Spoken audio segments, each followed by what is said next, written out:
अस्सलाम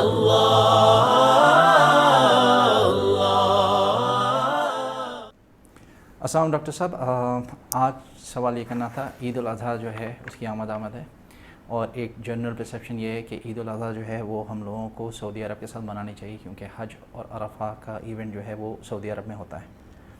इस बारे में कैसे इस्लाम हमें कहाँ पे गाइड करता है कि हमें ईद उल अज़हा किस हिसाब से मनाई जाए, इस बारे में थोड़ा सा बताइए हमें। पता नहीं मुझे कि ये चीज़ें कहाँ से शुरू हो जाती हैं और किस तरह आ जाती हैं। एक बिदत है जो कि शुरू हो चुकी है मुसलमानों के दरमियान और जदीद दौर के से इसका ताल्लुक़ है, जदीद बिदत कही जाएगी। और जब पूछा जाता है इन लोगों से कि जी आपने ये कहाँ से निकाली बात, और कोई आपके पास हवाला कोई रेफरेंस है इसका, तो वो अक़ली दलाइल देते हैं कि देखें जी हज और ईद उल अज़हा आपस में जुड़े हुए हैं और आप अरफात का रोज़ा रखते हैं इसका, और अरफात सऊदी अरब में है तो लिहाजा ये मालूम होना चाहिए कि सऊदी अरब में अरफात कब हाजी जा रहे हैं। तो ये सारी अक़ली बातें कर रहे होते हैं। लेकिन कुरान और सबसे पहले कुरान आता है, फिर उसके बाद किताबुल्लाह, फिर उसके बाद सुन्नत और सहाबा का अमल, उसके बाद अक़ली दलाइल आते हैं। अक़ली दलाइल ऐसे हवा में मुअल्लक़ होकर नहीं होते। लोग समझते हैं कि ये अक़ली दलाइल के ऊपर सारी बातें कर देंगे। अक़ली दलाइल कुरान और हदीस के ऊपर बेस करते हैं, उसको समझने में और समझाने में मावन मदद देते हैं और उसमें इजाफ़ा जो है आपकी इजाफ़ी समझ आपको देते हैं। ऐसा नहीं होता कभी कि कुरान और सुन्नत में कोई सबूत मिले ही ना और आप अक़ल की बुनियाद पे पूरा मीनार खड़ा कर दें। ठीक है, तो सबसे पहले हम ये देखें कि कुरान में अल्लाह पाक ने हमें डेट्स निकालने का क्या तरीक़ा फरमाया है। क्या कुरान पाक में अल्लाह ने ये कहा है कि हमने सऊदी अरब को मेजर बनाया, या डेट्स का क्या अल्लाह ने फरमाया? तो देखें सूरह यूनुस आयत नंबर 5 में अल्लाह पाक फरमाते हैं वल्लज़ी जअल अश-शम्स ज़िया वल क़मरा नूरा व क़द्दरहु मनाज़िला लितअलमु अदद अस्सिनीन, कि अल्लाह ही है जिसने सूरज को रोशन बनाया, जिसने चाँद को नूर बनाया, रोशन बनाया, लितअलमु, और उनकी मनाज़िलें तय की। क़द्दर मनाज़िलहु, चाँद अपनी शक्लें बदलता है, क्यों? ताकि तुम हिसाब किताब लगा सको, अपने सालों का हिसाब किताब तय कर सको, महीनों का तय कर सको। एक और जगह फरमाते हैं सूरह बक़रा में आयत 189, अल्लाह पाक फरमाते हैं यसअलूनका अनिल अहिल्ला क़ुल हिया मवाक़ीतु लिन्नासि वल हज। वो आपसे सहाबा के बारे में सब आया कि सहाबा आपसे पूछते हैं कि या रसूल सल्लम इस हिलाल जो क्रेसेंट मून होता है पतला सा, इसके बारे में हमें बताएं क्या चीज़ है ये। तो अल्लाह फरमाते हैं आप फरमा दें कि ये मवाक़ीत हैं लोगों के लिए और हज के अय्याम मुतय्यन करने के लिए। मवाक़ीत कहते हैं डेट्स मालूम करने का, टाइम मालूम करने का कोई ज़रिया, वक्त मालूम करने का कोई ज़रिया। तो अल्लाह पाक ने कुरान में हिलाल को, चाँद को मवाक़ीत फरमाया। ये नहीं फरमाया कि सऊदिया मवाक़ीत लिन्नासिल हज है कि वहाँ जाके देखना कि भाई वहाँ वो लोग कब जाते हैं भाई, तो उसके हिसाब से चलना नहीं। हर जगह पे एक उसूल चलेगा, एक कानून चलेगा, और वो है चाँद की। जिस तरह से सूरज, आप हर जगह हर शख्स अपने मुल्क के सूरज को देख के अपने नमाज़ों के औक़ात तय करता है, इसी तरह से हर मुल्क चाँद को देख के अपने महीनों की तयन करेगा। अब इसके बाद बारी आती, कुरान में इसके अलावा कुछ नहीं मिलेगा। अब एक उसूल मिल गया, एक बहुत बड़ा उसूल मिल गया। अब इसके बाद सुन्नत की बारी आती है, हदीस की बारी। क्या हदीस में कोई चीज़ है?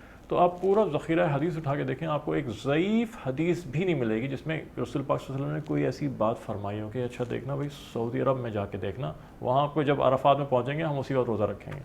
कोई एक रिवायत नहीं मिलेगी आपको, ज़ईफ़ रिवायत भी नहीं मिलेगी। एक बहुत बड़ा दावा किया जा रहा है, एक ज़ईफ़ रिवायत भी नहीं मिलेगी आपको।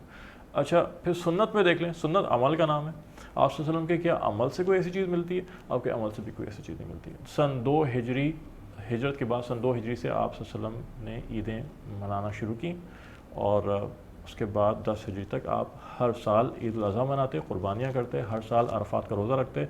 कभी आप सल्लल्लाहु अलैहि वसल्लम ने मालूम करने की कोशिश नहीं की कि जी मक्का में जाके देखें जी वहाँ चाँद कब निकला। हज तो हमेशा होता आ रहा था, मुशरिकीन हमेशा से हज कर रहे थे।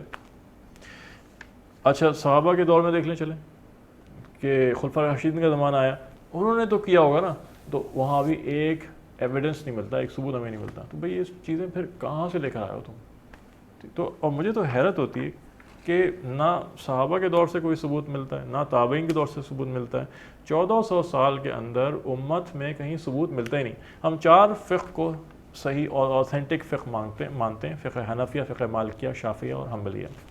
چاروں ائمہ میں سے کسی ایک نے بھی اپنے فالوورز کو کبھی اس کا پابند نہیں کیا، اور نہ کوئی اس کا قول ملتا ہے کوئی علماء میں سے کسی بھی کہ بھائی آپ وہاں سے دیکھ کے معلوم کریں اور اس کے حساب سے کریں، چونکہ یہ ممکن ہی نہیں ہے۔ عقلی طور پہ بھی آپ دیکھا جائے تو یہ تو ممکن ہوا ہے جب ٹیکنالوجی، کمیونیکیشن ٹیکنالوجیز بڑھی ہیں، ذرائع ابلاغ کے ذریعے، الیکٹرانک ذرائع ابلاغ بنائے کہ ٹیلی گراف کے ذریعے سے سیکنڈز کے اندر، منٹوں کے اندر ایک دنیا کے کونے سے بات دوسری جگہ پہنچ جاتی ہے، فون اٹھایا اور ساری باتیں پہنچ گئیں۔ یہ تو ابھی 20ویں صدی کے شروع سے ہونا شروع ہے، 1900 کے شروع سے ٹیکنالوجیز بننی شروع ہوئی ہیں اور یہ بات ہوئی ہے، اس سے پہلے تو ممکن ہی نہیں تھا۔ تو لہٰذا ممکن نہیں تھا، یہ کوئی کسی کے ذہن میں اس طرح کا کوئی فاسد کوئی خیال آیا ہی نہیں کوئی کہ جی یہ ایک نئی چیز دین میں ڈالی جائے، کیونکہ اللہ کے رسول صلی اللہ علیہ وسلم نے ایسا کوئی حکم فرمایا ہی نہیں۔ تو جب اللہ اور اللہ کے رسول نے 1400 سال سے مکلف ہی نہیں کیا کسی کو، تو اب بیٹھے بٹھائے کیا جبرائیل علیہ السلام اتر کے آ گئے، ایک نئی وحی لے کر آ گئے خدا نخواستہ؟ تو یہ تو ایک بالکل لغو مثال ہے۔ مجھے حیرت ہے ان حضرات کے اوپر، ان مسلمانوں پہ جو اس طرح کے فضول قسم کے عقلی دلائل سن کے اور اپنے آپ کو پابند بنا لیتے ہیں اس کا، اور سعودیہ کے حساب سے بنانا شروع کر دیتے ہیں۔ جہاں آپ ہیں، جس جگہ پر آپ ہیں، وہاں جو تاریخ چل رہی ہے، وہاں جو چاند کے حساب سے مہینہ طے ہوا ہے اور تاریخیں، آپ کے اوپر وہ لازم ہے۔ اور دین کا مزاج بھی یہ ہے کہ آسان سے آسان کیا جائے۔ کتنا آسان یہ ہے کہ اپنے یہاں کی چاند دیکھ کے طے کر لیا جائے، یا وہ زیادہ آسان ہے کہ آپ اتنے ہزاروں میل کے فاصلے پہ آپ کسی ملک میں پتہ لگائیں کہ جی وہاں چاند کب ہوا ہے، اور وہاں کی شہادت آپ ویریفائی بھی نہیں کر سکتے، ویلیڈیٹ بھی نہیں کر سکتے۔ یہاں کی شہادت ویریفائی ویلیڈیٹ کی جا سکتی ہے۔ تو لہٰذا یہ چیزیں سمجھنے کی ہیں، اور ہر عقل مند انسان ان ذرا سی کامن سینس لگائے گا اور یہ بات سمجھے گا کہ جب کوئی ثبوت ہی نہیں ملتا کسی قسم کا، تو پھر کہاں کی عقلی دلائل اور کیسی باتیں؟ تو یہ دین کے اندر بدعت ہے۔ جب ان ساری باتوں کے باوجود اگر کوئی پھر بھی اس پہ اڑا رہے گا، تو ہمارا سوال اس سے سیدھا سادہ سے یہ ہے کہ آپ اللہ کی بات پہ چل رہے ہیں، یا اللہ کے رسول کی بات پہ چل رہے ہیں، یا اپنی خواہش نفسانی پہ چل رہے ہیں؟ کیونکہ اگر اللہ اور رسول کی بات پہ چل رہے ہوں تو آپ ثبوت دکھائیں، اللہ نے کہا ہے یا اللہ کے رسول نے کیا ہے یا کہا ہے، وہ آپ کے پاس کوئی ہے نہیں، اس کا مطلب تیسری چیز رہ جاتی ہے، آپ پلین سمپل اپنی خواہشات نفسانی پہ چل رہے ہیں۔ اب میرے خیال میں جو یہ بہت بڑی غلطی ہوئی ہے، اس کی وجہ کیا ہے؟ اس کی وجہ یہ ہے کہ لوگ، اور یہ غلطی ہوئی بھی اس وقت ہے جب عقلیات کا زمانہ بڑھ گیا، عقلیات کا استعمال بڑھ گیا، لوگ انٹلیکچوئل چیزوں کی طرف زیادہ جا رہے ہیں اور کتاب اللہ اور سنت سے دور ہوتے چلے جا رہے ہیں۔ تو وہ کیا کیا کہ دو ڈفرینٹ ڈیٹس اور کیلنڈر سسٹم کو آپس میں مکس کرنے کی کوشش کر رہے ہیں۔ ہجری ایک پورا اپنا الگ مکمل کیلنڈر سسٹم ہے، اور عیسوی کیلنڈر سسٹم اپنا پورا ایک الگ ہے، جنوری فروری والے مہینے۔ ان کو آپس میں مکس کریں گے تو پرابلم ہوگی، تو لوگ مکس کرتے ہیں۔ میں یہ کہتا ہوں کہ ہم سعودیہ کے ساتھ ہی روزہ رکھتے ہیں عرفات کا، سعودیہ کے ساتھ ہی حج کرتے اور عید مناتے ہیں، قربانی کرتے ہیں۔ کہ جی کیسے؟ ایسے کہ جب لوگ وہاں پہ عرفات میں کب جاتے ہیں؟ 9 ذی الحجہ کو جاتے ہیں۔ ہم کب روزہ رکھتے ہیں یہاں پہ؟ ہم بھی 9 ذی الحجہ کو رکھتے ہیں۔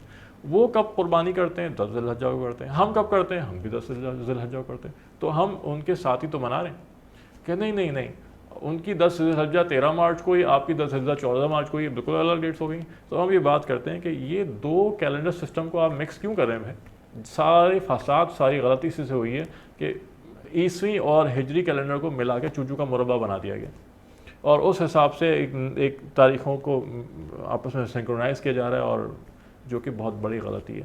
مثال کے طور پہ اگر آپ دو اشیاء کے وزن آپس میں تقابل کریں، کمپیئر کریں گے، تو آپ کو کوئی نہ کوئی میجرمنٹ کا یونٹ یا اکائی اس کو طے کرنا پڑے گا کہ جی کلو گرام میں دونوں کا وزن ناپیں گے یا پاؤنڈ میں ناپیں گے۔